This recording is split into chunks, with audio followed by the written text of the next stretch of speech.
Bumble Inc. is the parent company that operates global dating apps such as Bumble, Badoo, and Fruits, with millions of users worldwide. The company's mission is to create a world where all relationships are healthy and equitable, allowing people to make empowering connections. But how do they create healthy connections among their team members? I'm Chester Elton, and with me is my co-author and dear friend, Adrian. Thanks, Jess. Today we are going to interview the global head of talent for Bumble, and she's going to help us understand how they're shaking up the corporate world with such wacky notions as kindness and respect, what we probably all should have been doing all along. Wacky indeed. Our guest is our dear friend, Ann Gotte. She's Vice President and Global Talent Management for Bumble. As a leader on the company's people and culture team, Ann oversees key initiatives such as the creation of strategic talent infrastructure and management capabilities to help the company meet its growth and impact aspirations. Prior to joining Bumble, Ann led enterprise talent for Ecolab, a $14 billion company with 45,000 associates. Ann also spent 14 years with General Mills in a variety of business partner and talent management roles, building knowledge and skill sets on diversity and inclusion, management development, contingent labor strategy, and enterprise organizational design. Above all of that, she holds a master's degree of industrial and labor relations from the wonderful Cornell University. Go Big Red. So, Ann, we are delighted to have you on our podcast. Thank you so much for joining us. It is a delight and pleasure to be here. Thank you so much for having me. Looking forward to this conversation. So what are some of the practices you're using to help your people build those support networks and systems? Yeah, absolutely. It's such a great question. And to your point, it's such a critical part of our work. One of the things that we talk about a lot at Bumble is that we want the inside of our organization to match the outside. We want our employee experience to really feel as rich and as connected as our member experience. And one of the ways that we do that is to think about connection through different facets. The first I'll mention is, how do we make sure that people are connected to our company? And we are, as a mission-led organization, always talking about reinforcing and connecting individuals' efforts and contributions to that mission. How are we continuing to advance our work to make the internet a safer and kinder and more accountable place? How do we advance our work on equitable and healthy relationships? So really helping to connect people to the mission, not only at the time of hire, but throughout our ongoing working experiences. The second is to connect them to their work. So what is it that I do? What are the priorities that are important to me? And how do I make sure that I'm clear on what's being expected of me? This is really important to do on a frequent basis. And the combination of those two, one of the practices that we have at Bumble that I'm really proud of is that every 2 weeks, so twice a month, we pull our entire workforce together for an all hands. And, an all company staff meeting, there are some prepared components of that where we're talking about work and mission and really, again, making those connections clear for people. But about a third of the meeting is employee driven every time. It's based on what questions they've submitted, what's on their mind. These are not mediated or moderated. They are live in the moment. And we have this transparent and open dialogue with our folks twice a month. During the pandemic, it was weekly. And actually we got feedback as COVID began to maybe enter a new phase. We know that we're still living with it in many ways, but it wasn't as severe. People said, weekly is a lot. How about we bump it back to every 2 weeks? But that sort of frequency and proximity to each other and to those important elements of their work is a big part of how we connect. The other thing we work to do is connect people to each other. So we have employee resource groups. A lot of the organizations that you talk to, I'm sure as well, have these. This is an opportunity to build informal relationships with people who hold something important to you in common. And really making sure that those are thriving and autonomous throughout the organization is an important part of our connection. We connect people to their teams, and so managers are empowered with resources and ideas and funding to create experiences that are relevant and close to their team. And then the final way we think about connection, I think it's just as important, is we give people the opportunity to disconnect and to think about the connections that they have outside of their work. And so we have focused Fridays twice a month. And during those times, it's an expectation that we're not emailing, messaging employees, or setting up meetings. It's really an opportunity for quiet work and an opportunity to sort of have a bit of balance and flexibility during your day to take care of any number of things that, your life might require you take care of. So those would be a few things that I would mention and that I'm particularly proud of. The important thing is that Bumble thinks about connection in a myriad way, because what that means to each of us at any given moment, at any given day, is different. And so meeting people's needs in a multifaceted, intentional way is pretty important to us. That's not just a few things, Ann. That was a bunch of things, and they were all very, very relevant. What I appreciated about that was that you said, and we fund it. So often managers will say, well, we can't do this, we don't have the budget. And then the connection or the option to disconnect, it really is important, that quiet time, isn't it? Well, listen, I think so. Moving on, I know you're big on diversity and inclusion, and that's been a big part of Bumble as well. So how do you get the connection to people in workplaces and make it safe for people from all different walks of life? I mean, you're global in what you're doing, and you do have all these different backgrounds, different traditions, and so on. So how do you create that safe place for people to connect from all different walks of life? Does that question make sense? It makes so much sense, and it's a huge part of what we talk about, again, not only from a product and solutions perspective for our members, but also for our own people. This idea of being safe psychologically at work is so central to how we think about our culture at Bumble. And I think that psychological safety has become such a common term that it's important to sort of back up and say, well, what creates the conditions for psychological safety? We know why psychological safety is important, but how do you get there? And I think that there are a few pieces that we spend time on. The first is about making sure that people know that it's important to us. So just having the conversation in our organization around why psychological safety matters and how much we put a premium on that here at work. The second thing is helping managers to do a few things. The first is really around vulnerability. So giving managers support and training, and we're building some of this out now, to be able to release control, to be okay with the fact that their role as manager is not to know everything, to seem perfect, and to create situations where there are rights and wrong answers or overly formal hierarchies. It's this idea that a manager's job is really about revealing ideas, not always having the best idea. And when you create the conditions for teams to be able to bring up ideas and have the manager sort of pull at those, tell me more about, I like how that builds on your colleague's idea. You start to really shift from a managers know everything, employees have to be careful what they say, to instead, together we can figure out a whole bunch of stuff. But it's going to take the best thinking from everyone in this room, virtually or literally, to get to the right answer. So this idea of vulnerability and managers sometimes saying, I don't know, what does the team think, right?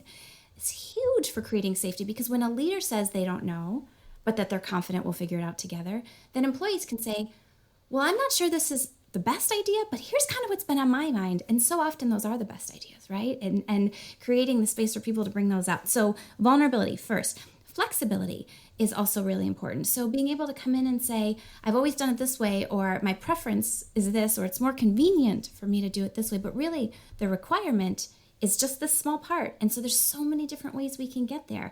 And I love the diversity of thinking around the room to really bring out what those possibilities might look like. And then the third, this comes to some research that Dr. Chamaro Pramuzik has done. You may have seen it, where he says that even worse than a bad manager is an inconsistent manager. Have you seen this? And so this idea of teaching managers to be more consistent, to sort of work through any volatility in their style so that people don't feel afraid. They know kind of who they're going to get. Their manager on Tuesday looks a lot like their manager on Friday, and you don't have this sort of unease that can really deplete a sense of safety on a team. So I would say. So what you're saying is, as long as you're consistently bad, That's Isn't that crazy? So we don't want consistently bad managers at Bumble either, but I will tell you his research says that consistently bad managers are less harmful than inconsistent managers. Isn't And that it's because fascinating? you create coping Oh, mechanisms for those that's so consistently true. bad I mean, managers. when Chester was a manager, he yeah. would scream at his people every day, but he was Every day. consistent. It's just day after day. So, yeah, they learned to cope. Exactly. Set a goal. Set a goal.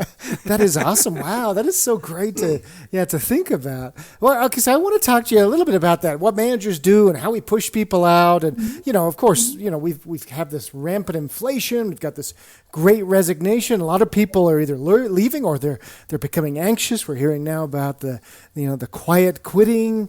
So how can leaders show their workers it's worth staying with the team?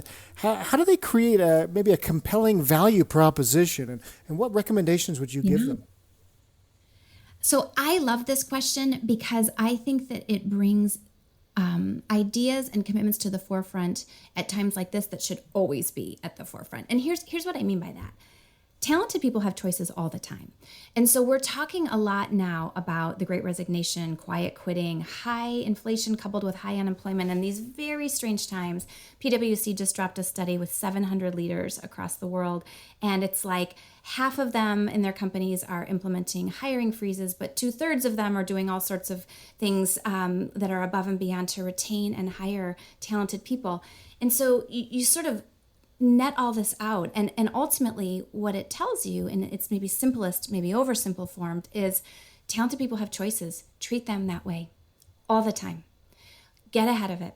So much of the work that we do in organizations when we're not careful is reactive, and talented people see that and are always aware of their value. And so the way I think about value proposition work and talent retention work is sort of how we've seen a shift in pricing models through different industries. And so stick with me for a minute because this might sound a little crazy, but when you think about a values-based pricing model, it shifts intentionally from this idea of a product cost or full competition-based pricing. So I'm going to compete with you on price. You charge $10. I'm going to charge $9.50. I'm going to win your business. The reason that value-based pricing exists is because companies have learned that pricing strategy, these other approaches are typically not enduring. They're not sticky, right? So when you go into the marketplace and your point of difference is that you're 50 cents cheaper, then someone comes along and they come in at $9.49, and then what, right? So organizations have said, we're not going to price on just product costs. We're going to think about value. And we're going to think about value not from our perspective, but from the customer's perspective, the buyer's perspective. What do they care about? So it's dynamic, it's holistic, it's empathy driven. In my line of work, we price jobs, right? And we think about what roles we need and what those roles cost in the marketplace. If we only think about that, it's a pricing strategy. And what we really need to be thinking about is a value strategy. And to do that well, you have to know what your people care about and what options exist for them elsewhere. It's simple economics. So if I can offer them great career development, if I can get them a fantastic manager who does some of the things we just talked about, who's vulnerable, who's flexible, who's consistent and not consistently bad, if I can offer them membership in a community that they believe in, culture that feels energizing to them and aligns with their values, I've got something sticky. And that's the work to do for leaders, I think, is to find what is your value pricing strategy, not your product pricing, but your value pricing. And how do you position yourself in the marketplace in a way that is hard to imitate so that inflation goes up a little or unemployment drops even further. We're not in a scramble to compete on other companies' terms. We're setting our own course. It's so interesting that you point out what do they value, like career development. As you know, we're part of the 100 Coaches group. And it used to be that if you had a coach as an executive, it was the last-ditch effort to save your career, right? Now it's kind of like, hey, you've got a coach. How come I don't have a coach? That could be, a way to be sticky, right? I'm going to help you develop. Yeah. I think it leads really nicely into the next question, which is, like you said, talented people always have options. So when we hire people, we want to make sure we've got that good cultural fit. And the hiring process doesn't always give you a lot of time to do that, right? Sometimes it's just a few hours or a few hour-long interviews, how can leaders make the most of that short time with potential hires, or for those people that they're looking to promote within the organization, to make sure they've got that cultural fit? Do you have any tips on that? I do. I would say a couple of things on that. So the first thing I would say, it's really important to think about, and this is going to sound really corporate, but it's not. There's more to it than that. It can be very tempting to narrowly conceive of the idea of cultural fit. And one of the things that's really important to think about, particularly based on your last couple of questions, is the idea of a cultural ad. So for us at Bumble, one of the things that we spend more time on than we do cultural fit is values alignment. Values alignment. Cultures are different. Values are more systemically the same across cultures. And so the way that fit shows up for us is rooted in values and mission. And then there's a lot of space for differences in work style, preferences, experiences and backgrounds, communication approaches, and other differences. And in fact, those differences are what make us really special, because our differences reflect the differences in our member base, in our user base. So the first thing I would say is getting really clear on, when we say fit, whoever we are, whatever organization, what do we mean? What are our non-negotiables? And how do we sort of spend the time to drill into the essence of those? Because sometimes fit can become a really flabby term, which often can be distilled to, they're a lot like us, right? And that's risky. Yeah. That's so risky. And because what we want to say is, they have our values and they'll make us better. They maybe aren't like us, but we want to be more like them. Yeah. So it's getting really, really clear on what that fit means. And for us, it's, again, really about values alignment. The second thing I would say is being really clear about what you transmit. So the clearer you are about who you are and what you stand for, what your values and mission are as an organization, there's a wonderful thing around self-selection that happens. And so being very unequivocal and explicit about who we are helps us get people who want to be part of that. And that can really help you at the top of the funnel when you're sort of even pre-sourcing and thinking about prospects who may not be in the job market actively. And then, the technical piece is just making sure you're extremely explicit on what are those pieces that are most essential to understand that you can hire for, and really only hire for, and then where can people pick some skills up along the way. It's our job as employers to keep training them. Yeah, I love that idea, too, of we're going to establish, in a way, values become boundaries of how we act with each other. But, say if one of our values is teamwork, well, what exactly does that mean? Do I have to get everybody involved every time? And what you're saying is, there's some freewheeling within the boundary, which makes you unique and actually adds to us and helps push us. So I think that's just terrific. Well, now, as you know, we wrote a book called Anxiety at Work. We're really interested in that. The podcast is about that. Anxiety, stress, worry, I could name 50 things that are contributing to it right now, whether it's from social unrest to the economic environment, et cetera, that are causing burnout and other effects in workers. So really interested in what you're dealing with and how you're helping at Bumble, maybe help your leaders keep in touch with the heartbeat of their organization and improving wellness versus adding to the stress that people feel.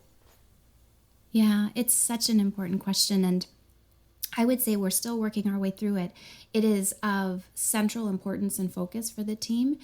And the reason I think we're working through it is because I don't know that we'll ever feel like we can do enough here. It is just that important. A couple of remarks. The first is that while we are not, as an employer or any employer, wholly responsible for kind of the widespread burnout, we know, to your point, there's so much context in and outside of workplaces that are contributing to that, and it's different for all of us. We do know that we can control a lot of how people spend their time during the work week. That's just a fact. And so the first thing, way up the ladder, proactively, is how clear can we be with workload? How clear can we be with priorities? How can we make sure that employees are clear on boundaries that they get to set? And how are we explicit and open and transparent about our expectations? Because so much of what creates anxiety, I think, at least in myself when I'm feeling anxious, is a feeling that I'm missing something or that I'm not quite getting something right. And so we have a ton of opportunity, of power as an employer, as a manager, you do as well, to just sort of take some of that away. Here's what great looks like. Or in some cases, it doesn't need to be great. Here's what good enough looks like. And helping people sort of understand those parameters so that they have feedback loops on a regular basis and can sort of quiet some of that anxiety before it happens. It's this idea of prevention is worth more than cure. So what are things that we can do to prevent anxiety? And I think clarity and support are really important levers in preventing anxiety. And then, I mentioned a little bit space. How do we give people the opportunities and the space that they need to be whole human beings? We need them to be whole human beings. They are knowledge workers across the board, and their hearts and minds at their healthiest are what allow us to do great work together. And so the Focus Fridays are a great example. We also have benefits and programs where we fund and reimburse for self-care. These are outside of typical health insurance benefits or even our mental wellness benefits. It's instead do something that makes you happy for yourself, by yourself, once a month, and we'll reimburse you for it. It's this signal more than anything else that says you matter. And if going to get your hair done or having a massage is going to be what gives you an hour that month away from all the cares, we've got your back, and we're happy to help. We're happy to help you prioritize that. So that's another example. These small signals that we can send to our employees that say, we see you, we see all of you, and we want you to be well. I love that example, that whole person, and we've got your back. I have to give you a quick example. I coach an executive in healthcare in Ohio. We'll keep it vague. And they had a chief marketing officer that was just killing it. And she was working from home. And so what she decided to do was she would skip lunch and take that hour and have her personal trainer come in. Her senior VP found out about that and said, not acceptable. You have to show up to work 5 days a week now. Isn't that brutal? I know that you can't see the look on Anne's face, but it's shock and awe, is that they would be so callous and say, by the way, I didn't take any time away from work, not a minute. Not a minute. And yet those... And by the way, do you know how much better I was for you that afternoon after I had a chance to move my body and get those endorphins going? And I mean, how short-sighted, and in healthcare especially, how disappointing. It seems like they have a lot to learn from you. Yeah, well, there's work to be done there, no question. Hey, before I jump into my next question, where can people find more about Bumble and your culture? I mean, people are going to listen to this and they're going to say, hey, I want to work for Anne. So how do they figure that out? I know that's going to happen, yeah. Well, that's fantastic. Absolutely. So our career site is easily found off of the Bumble Inc. website, and I'd be happy to provide a link to send and to include in the podcast. We would be glad to hear from them for sure. Excellent. You talked about, supporting your people and, getting their hair done or working out or whatever. Walk us through some of your daily practices that help keep you mentally and sharp and mentally fit. Yeah. So it's interesting. I started doing this before the pandemic. I was in a new role. My children were very small at the time, and I felt I was kind of run ragged, on any given day. And so I started thinking about ways that I could be more accountable to myself and just sort of hold on to myself, because at times I felt like I was slipping. And so for me, it's three things. I try to thank someone every day.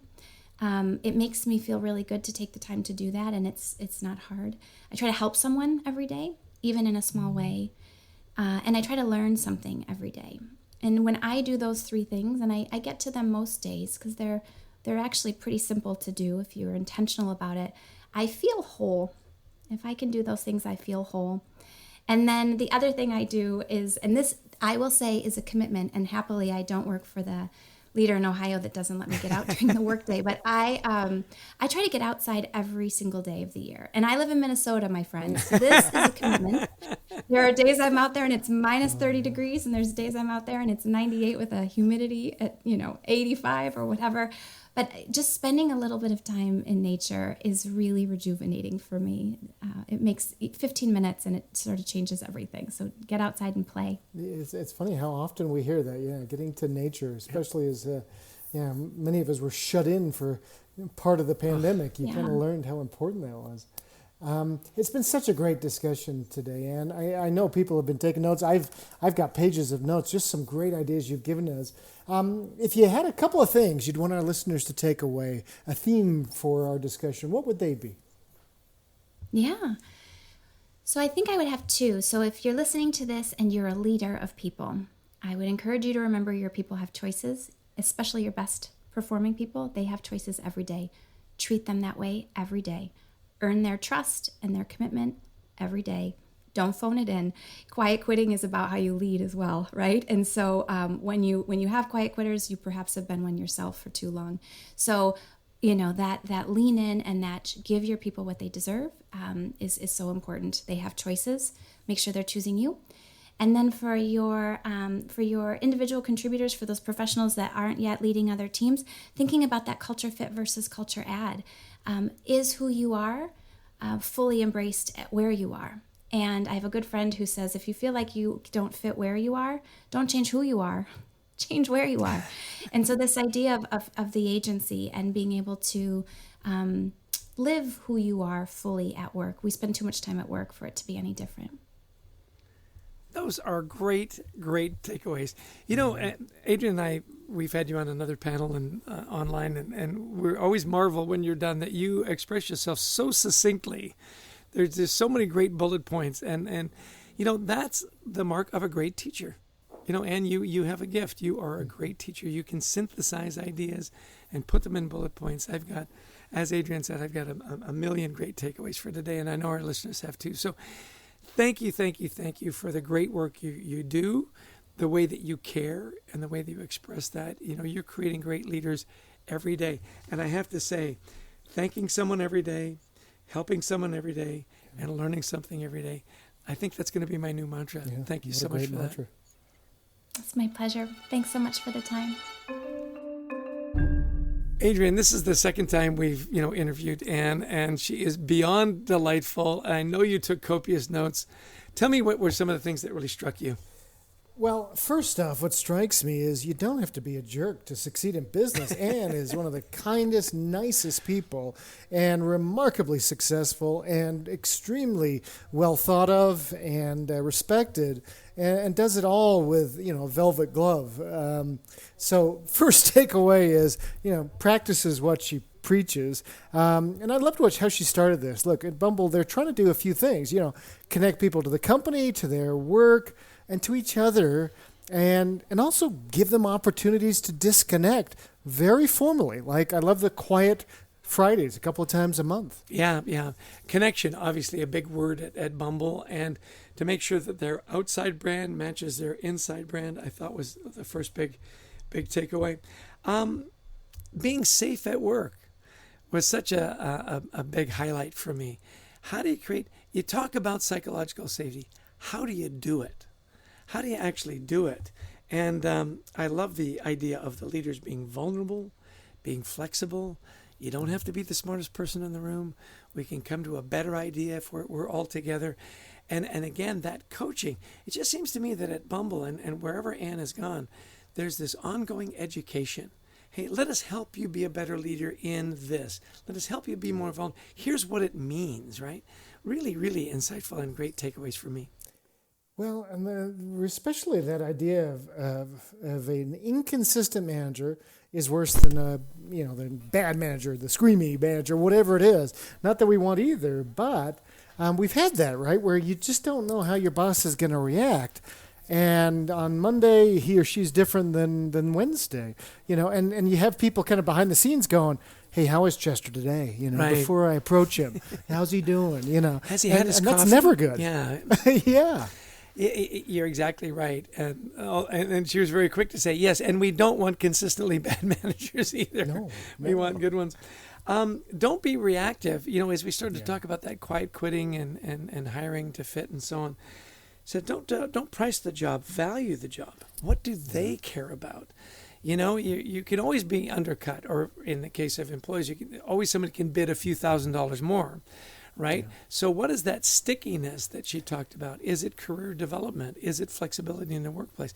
If you find out what's important to them and you can address that, your odds of acquiring that talent, keeping that talent, and engaging them go way up. I love that. Don't price it, value it. And on top of that, I love what she said is that talented people see it when you're reactive versus proactive. And it's like, how valuable am I really if you are, for instance, offering me a couple thousand more because I got a better offer or whatever it is. Instead, going to them and saying, what do you care about? And look, we're talking anxiety at work. Some of your people, it may be, I need some mental health time now and then. And I don't want you judging me and saying, really? We're in the middle of da-da-da-da. We're always in the middle of something. Right. That may be how I work, but I may work 60 hours for you the next week. What is it that your people value? And don't be reactive. Yeah. It's so interesting to me that her two big takeaways were, look, your top people, your good people always have choices. Remember that, and earn their trust every day. People have choices. And then culture fit, she said, no, it's the culture add. You want people to add to your culture. When she said, hey, we're going to hire them because they look just like us. And you kind of go, exactly. And you have a bunch of clothes. Yeah. I say, by the way, we need people that don't look like us, actually, at this point. And with a global company that she's got at Bumble, with the different traditions and different backgrounds, that I thought was just another way to look at things that was just so clear when she said it. And I thought, of course, that's what you'd be looking for, right? Yeah, I love that too. I wrote that down and underlined it, is that idea. And what a great idea for, having a job interview with somebody and, hey, instead of us saying, now, how do you fit our culture? It's like, how can you add to our culture? Right. What will you bring? And are we aligned? That's important, but we want to learn from you as well. Just love that. I think the last thing too was this idea of, and these are ands, but, think every day, learn every day, help every day. And what we do is when we do executive coaching, we will talk to people about what's your mantra. How are you thinking about, whether it's tough situations or everyday situations, a really positive one. But what I love is that she's actually thought of that. Right. And my last takeaway I thought was great. If you're uncomfortable where you are, don't change who you are. Change where you are, right? and I thought, another lightning bolt. She just has such a lovely way of taking complex ideas, encapsulating them into really memorable little mantras. So we were just delighted and really lucky to get some time with Ann Gotte today. We certainly were. So, and in our thinking every day, we want to thank Brent Klein for producing, to Christy Lawrence, who helps us find such amazing guests, and to thank all of you who listened in today, and especially if you download, that helps us build up our numbers so we get just as cool guests and invite lots of cool people onto the show. Yeah, and if you liked our podcast, please share it with friends and family. Everybody's struggling with a little bit of anxiety, and hopefully there'll be one or two takeaways. We wrote a great book, as you might guess, called Anxiety at Work. Feel free to buy that book. And there's an audio version. I always say, look, if you want great information, listen to Adrian's chapters. If you're having a tough time falling asleep, tune into my chapters. It's always very relaxing. We love to present on this as well, live or virtual, whether it's on culture, anxiety, or this wonderful area of gratitude that does tamp down people's anxieties. And last thing, we've got a wonderful online community, thecultureworks.ai, a safe place to talk about anxiety at work. We're building a wonderful community there. We'd love to welcome you to that as well. Well, thanks everybody for joining us today. Certainly reach out if you'd like somebody to speak to your group on culture, wellness, etc. And we'd love to get out and work with organizations. And we want to thank you again so much for joining us and for learning a little bit more about creating connections in our workplaces. You bet. Listen, have a great week. Take care and be well.